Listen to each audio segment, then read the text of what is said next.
So it's early in the morning and it's not so hot, so I don't need my hat. I do have my emotional support beverage though, because I've gone through the part of the day and I've been working and I've been thinking about conversations with some wonderful clients.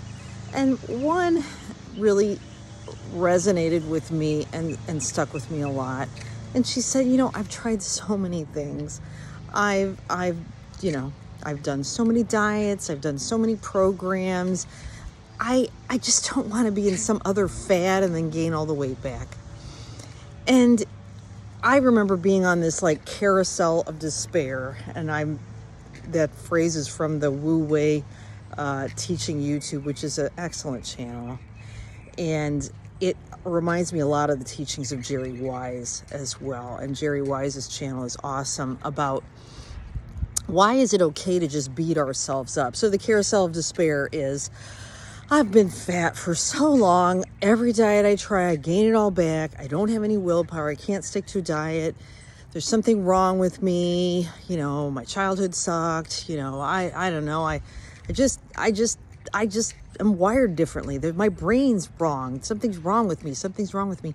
Oh, I'll just gain it all back. And, I remember really feeling this in 2020. And 2020 was a rough year. And it was like I was hitting bottom. And I had yo-yo dieted my whole life. And really, there's nothing new it's not what's new, what new research into how we eat. No, it's about going back to when things worked. We've replaced what always worked, eating real foods with time and with other sources of enjoyment that weren't food related. We have lost things that our ancestors had, and they had real food with real ancestral fats less frequently. It's all summed up in the words of my great-grandfather: grease is goodness, and if you eat too much bread and potatoes, you'll get fat and sick. He knew this in the year 1970. He was not psychic. He was just a grocer who had seen people for 50 years. And as a doctor who has treated patients now for nearly 30 years, I see these same patterns over and over again. And the constant is really, I think about it, I'm board certified in family medicine and addiction medicine. And I remember thinking too, how dare you equate me with people who are addicts? I am a doctor. I am sacrificing myself. I'm working my butt off. And I'm fat, screw whatever. Are you going to help me? Are you going to cook for my kids? How dare you judge me? I'm working my butt off, right? Yeah, I need relief. I need my Diet Coke. I need my McDonald's. I need my ice cream, but that is using foods to soothe ourselves. That's not using foods for nutrition. And our great-grandparents, all of your great-grandparents were effortlessly thin in the United States. If they were in the United States, wherever they were, there was no culture that was struggling with obesity like we are now. First, they sell you the disease, and then they sell you the cure, okay?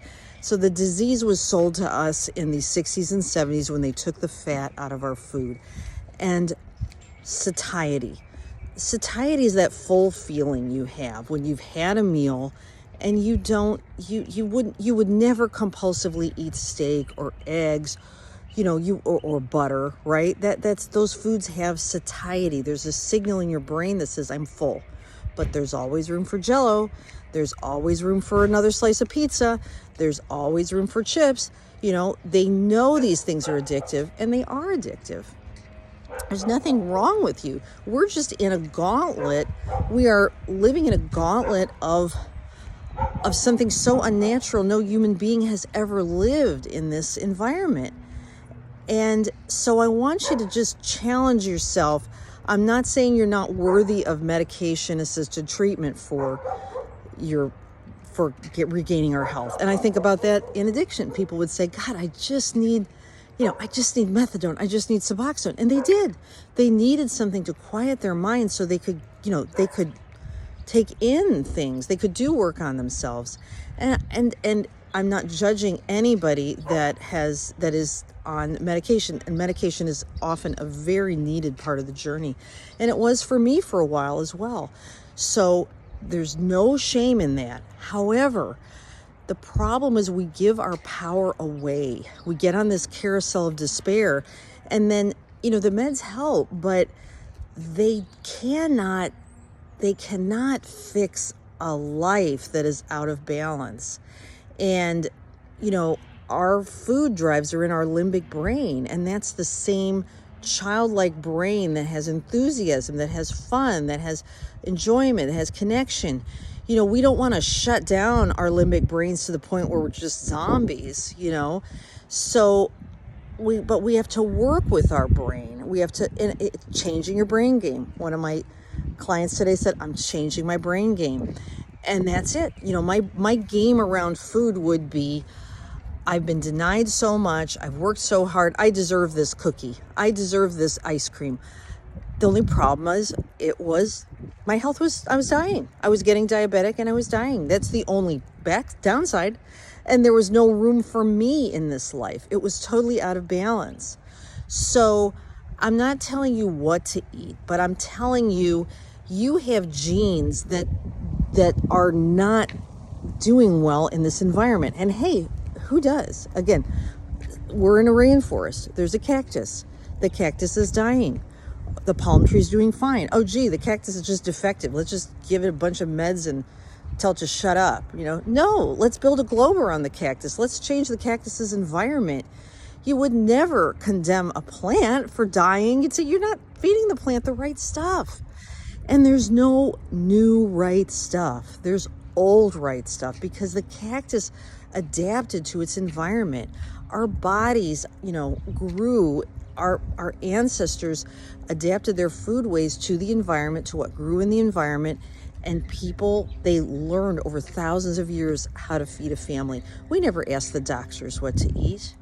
And again, a lot of these doctors, and myself included, were very ignorant around food. My great-grandfather had so much more wisdom and knowledge than I will ever have. But I don't want to throw all that away. I can reclaim a lot of that. And you can reclaim the knowledge of your ancestors. If you're adopted, just look at the people that were around, 70 years ago. You were related to some of those people. None of them were obese. Very, very few were obese. So I hope this gives you some hope. I hope that you can be more gentle with yourself. And again, I am so appreciative of your time. And yeah, there's nothing wrong with you. It's what's wrong, what we've been through. We've been through a massive gaslight around food. And, what is normal? Well, we're in a totally abnormal environment. If you and I went back to the 1950s, in the United States in the 1950s, I see pictures of my ancestors and they were thin. So I'm related to those people. I see pictures of people in Europe who are thin. I see pictures of people in Central America who are thin, who are in India, who are in, if you have African heritage, all these, we're all cousins. We're all cousins. We're all related, Swedish heritage, Eastern European heritage, we're not that far removed.